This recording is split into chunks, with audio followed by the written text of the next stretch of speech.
Number 10 Penn State versus number 6 UCLA.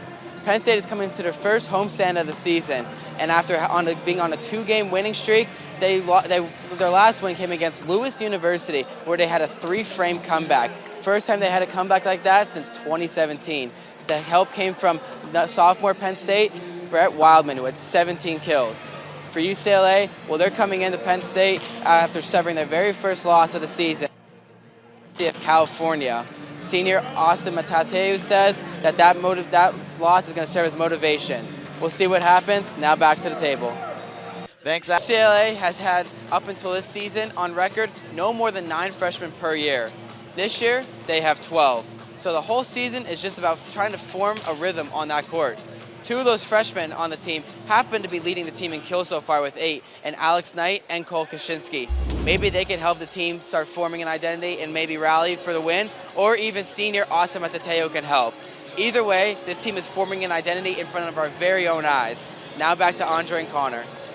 Thanks, Adam. Back here for Pavlik, coach, with yet another good game. What is it saying for Brett Wildman right now? Well, I think Brett's embracing the fact that he's a pretty physical player. Service game wasn't anywhere near what it's been the last 2 weekends, but that's going to work itself out. But he's putting away over 60 to 65% of the balls we set him. So if we've got an outside hitter that's doing that, set him 10 times, we're getting 6 points at least. So Brett's becoming one of our go-to people, but Brett, Calvin, and Bobby tonight really saved our passers. Passers they played a pretty good serving team. UCLA can get on it. And when the passers competed to keep the ball off the floor, maybe not perfect passes, our outside hitters did a real nice job of helping them along and terminating. The second set in that game, would you say that was a turning point for your team today? You probably could look at it that way.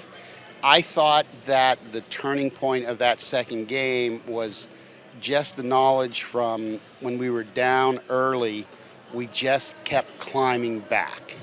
And it just seemed like when we hit 18 and there was still a 3-point difference, there was a different vibe on the court. We were pretty confident in what we were doing.